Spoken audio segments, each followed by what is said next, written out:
Shalom teman-teman semuanya.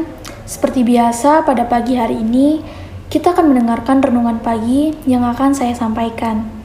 Sebelum memulai renungan pada pagi hari ini, ada baiknya kita berdoa terlebih dahulu. Dalam nama Bapa dan Putra dan Roh Kudus, amin. Bapa kami yang ada di surga, pada kesempatan ini kami ingin mengucap syukur atas seluruh berkat dan penyertaan yang telah Engkau berikan kepada kami. Pada kesempatan ini kami akan mendengarkan firman-Mu Tuhan. Biarlah firman Tuhan yang kami dengar dapat menjadi petunjuk bagi kehidupan kami nantinya. Bagi saudara kami yang berada di luar sana, dimanapun mereka berada, biarlah Tuhan memberkati mereka agar dapat ikut mendengarkan firman Tuhan seperti kami. Biarlah firman Tuhan yang mereka baca dapat menjadi kekuatan untuk menjalani aktivitas pada hari esok. Dalam nama Tuhan Yesus, kami mengucap syukur. Haleluya. Amin. Dalam nama Bapa dan Putra dan Roh Kudus. Amin. Bacaan diambil dari kitab Matius, bab 1 ayat 18 sampai 25. Kelahiran Yesus Kristus adalah seperti berikut. Pada waktu Maria ibunya bertunangan dengan Yusuf, ternyata ia mengandung dari Roh Kudus sebelum mereka hidup sebagai suami istri. Karena Yusuf suaminya seorang yang tulus hati dan tidak mau mencemarkan nama istrinya di muka umum, ia bermaksud menceraikannya dengan diam-diam. Tetapi ketika ia mempertimbangkan maksud itu, malaikat Tuhan nampak kepadanya dalam mimpi dan berkata, "Yusuf anak Daud, janganlah engkau takut mengambil Maria sebagai istrimu, sebab anak yang di dalam kandungannya adalah dari Roh Kudus. Ia akan melahirkan anak laki-laki, dan engkau akan menamakan dia Yesus, karena dialah yang akan menyelamatkan umatnya dari dosa mereka." Hal itu terjadi supaya genaplah yang difirmankan Tuhan oleh Nabi. Sesungguhnya, anak darah itu akan mengandung dan melahirkan seorang anak laki-laki, dan mereka akan menamakan dia Immanuel, yang berarti Allah menyertai kita. Sudah bangun dari tidurnya, Yusuf berbuat seperti yang diperintahkan malaikat Tuhan itu kepadanya. Ia mengambil Maria sebagai istrinya, tetapi tidak bersetubuh dengan dia sampai ia melahirkan anak laki-laki, dan Yusuf menamakan dia Yesus.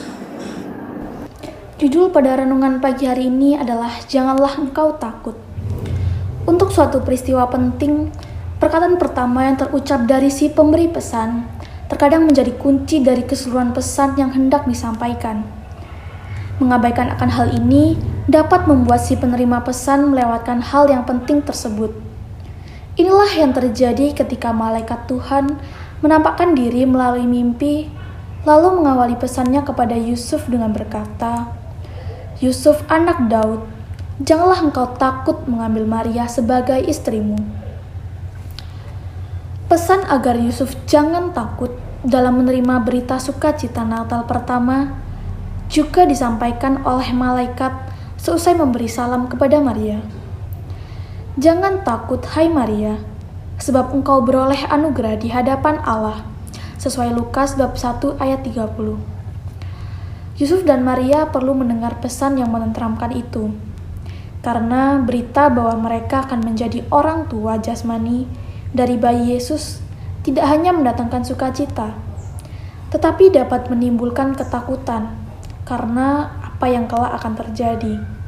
Misalnya saja, Maria akan mengandung dalam kondisi masih bertunangan, atau saat bayi Yesus dikejar hendak dibunuh atas titah Herodes. Sehingga Yusuf harus membawa mereka mengungsi ke Mesir, supaya terhindar dari murka Herodes. Jadi, apakah saat ini hidup kita sedang dilanda oleh ketakutan? Kiranya pesan yang malaikat Allah sampaikan kepada Yusuf dan Maria kembali bergema dalam roh, hati, dan pikiran kita.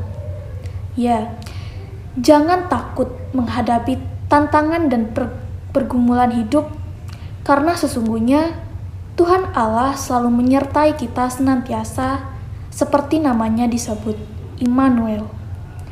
Dalam damai sejahtera ilahi, segala ketakutan dapat seketika menjadi sirna. Bapa kami yang ada di surga, Pada pagi hari ini kami telah mendengarkan sebagian daripada firman-Mu Tuhan. Biarlah firman ini dapat tertanam di setiap hati kami, dan firman ini dapat menjadi pertolongan dalam kami menjalankan kehidupan kami. Berkati kami selalu Tuhan, supaya kami tetap selalu rindu untuk mendengarkan firman-Mu. Terima kasih Tuhan untuk firman-Mu pada hari ini. Di dalam nama Tuhan Yesus Kristus, kami telah berdoa dan mengucap syukur. Amin. Dalam nama Bapa dan Putra dan Roh Kudus. Amin.